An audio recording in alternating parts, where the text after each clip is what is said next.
I think the one thing I'd like for you to take away from anything that I say today is this one point, that nothing in this world works the way you think it does.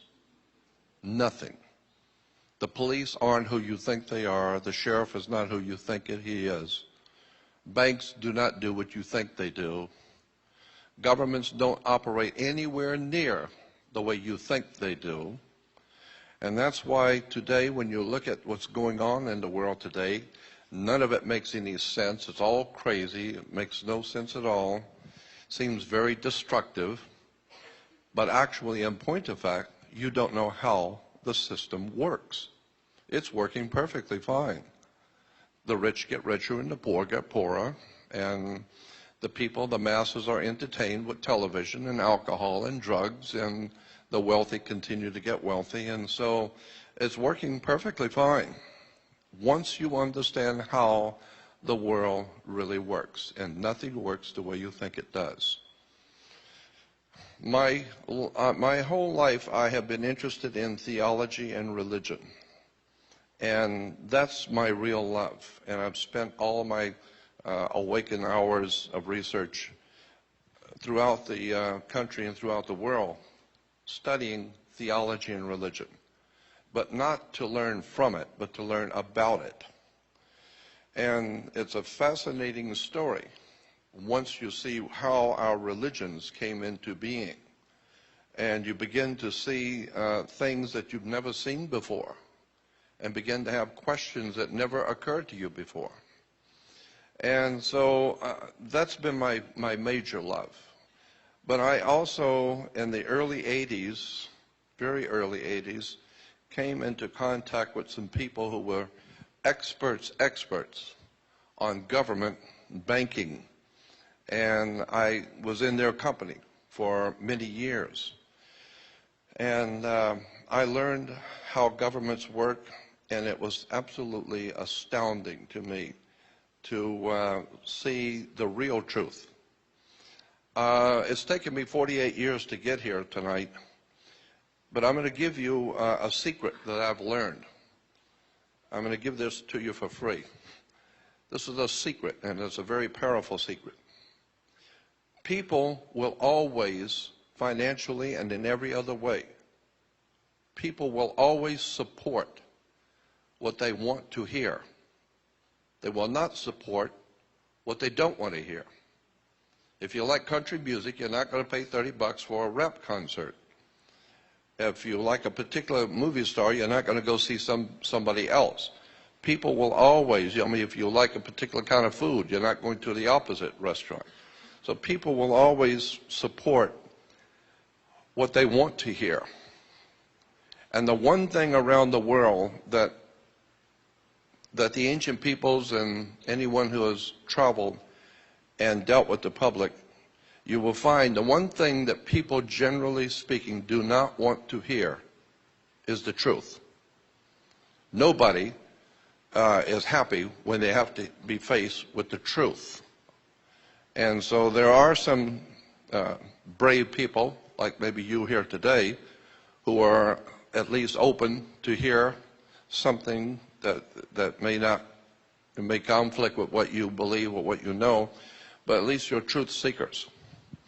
That's what I have always been, as a truth seeker. I always say I'm not the world's foremost authority on anything, because I'm at least smart enough to know how much I don't know. But when you begin to break down how government works, banks work, you begin to see a whole world that you've never known. The word I use is occult. Occult simply means hidden. And this is exactly what is going on in the world today. Our governments, banks, institutions of education, etc., are operating on a totally occult or hidden basis. And so what we are told and given to understand is not the truth. Let me give you an example. How many people have heard me lecture or talk about the maritime system of commerce? Okay, so most people at least have heard about the subject. For those of you who haven't, I'll just give you some examples. when you go into court, why do you have to go to court? You play tennis on a court. You play basketball on a court. The whole idea in a court is to put the ball back in the other guy's court. So you have a team of lawyers, and they throw the ball back in the other guy's court, and that team throws the ball back in the other guy's court, and the judge is a referee. And he doesn't care who wins or loses. He's going to get paid anyway. So he wears a black robe. Black robes, most people never question, why do Catholic priests wear black robes?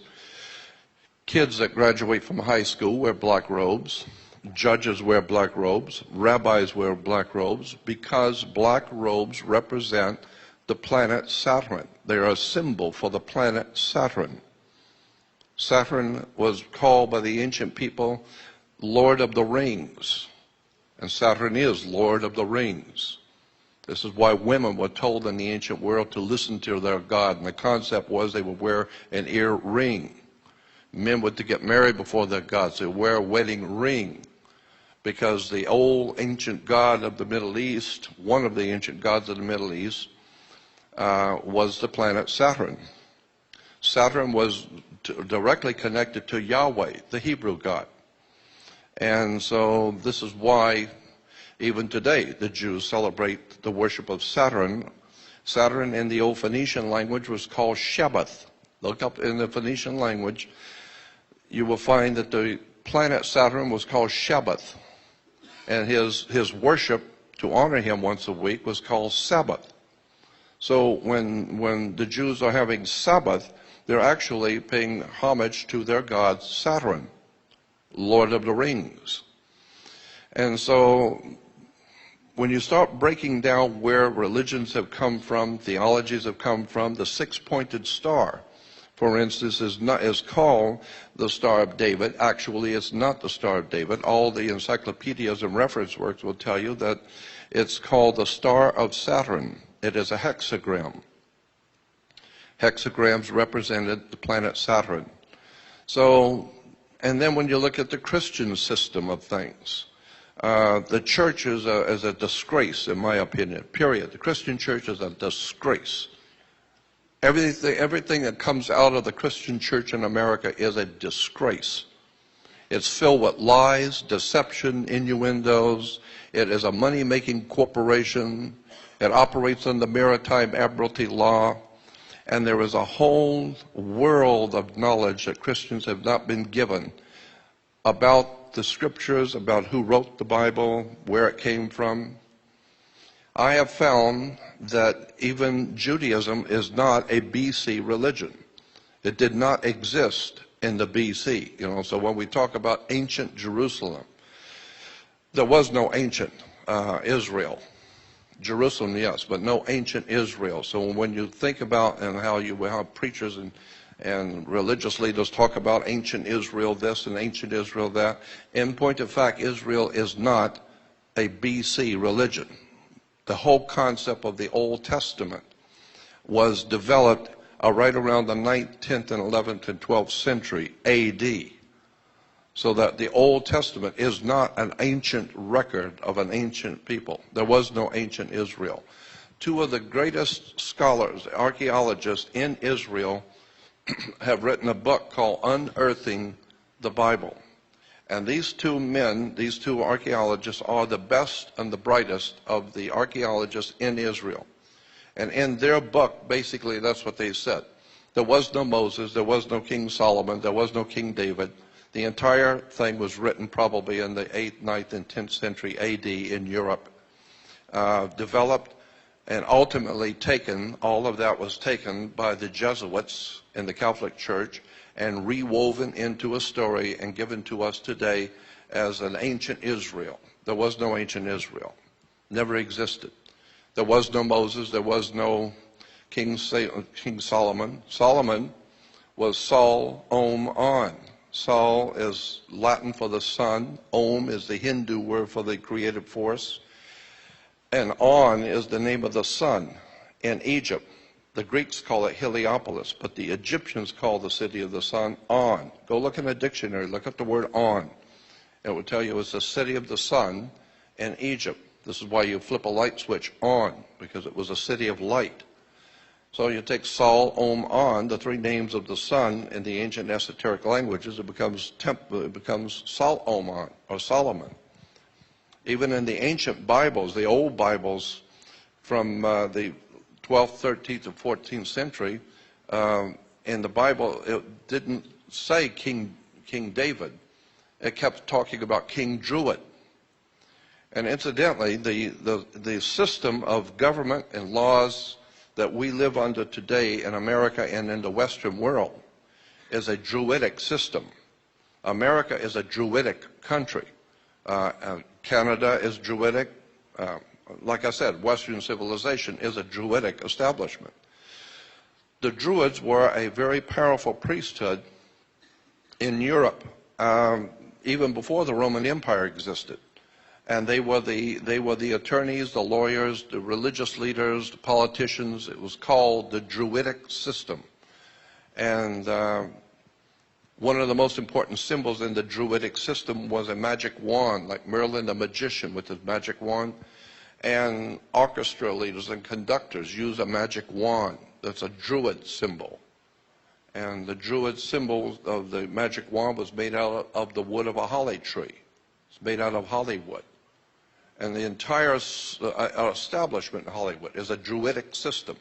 So if you don't understand Druidic symbols, you'll never know what's going on in Hollywood and where they're being financed, who's financing them, and how this stuff really works in relation to government.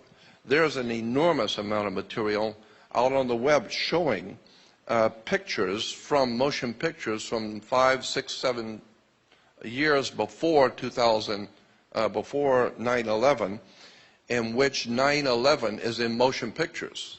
And the original film of Matrix, in the original Matrix movie, the star is giving some kind of an affidavit to sign, which is his identification or something.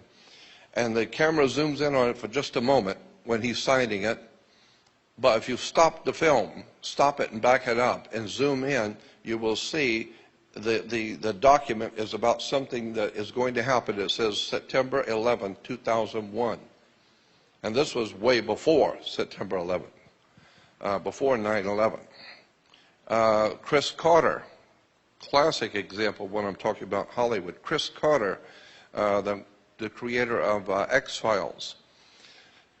When X-Files ended, Chris Carter, the producer, started a whole new television series called The Lone Gunman.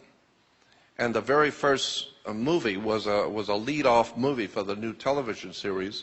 And in that movie, that came out right around February or March of 2001.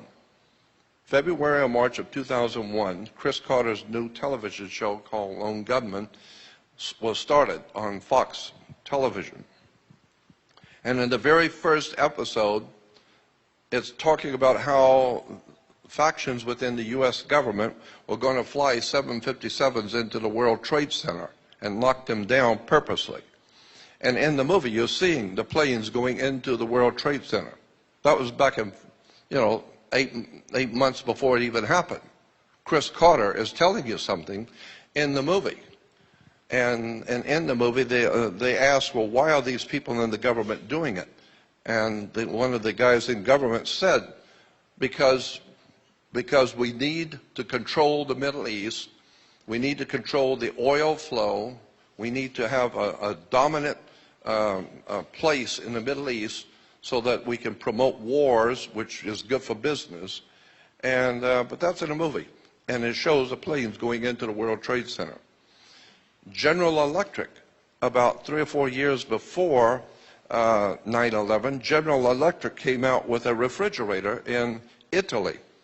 And on the face of the refrigerator, painted, were 2 jets flying into the World Trade Center. So it was the World Trade Center and 2 big planes flying into them. And I have many, many pictures from Hollywood showing 9/11 jets flying into the World Trade Center. So all I'm saying is that Hollywood knows what's going on. And this whole thing is being orchestrated from behind the scenes to knock down the World Trade Center. I mean, and the day it happened, I became so depressed, I just dropped out of speaking. I no longer toured. I no longer did radio. I no longer talked to anyone. And I've been out of commission for many years because 9/11 just shut me down. As far as I was concerned, I was through with America. I'm through with all of it.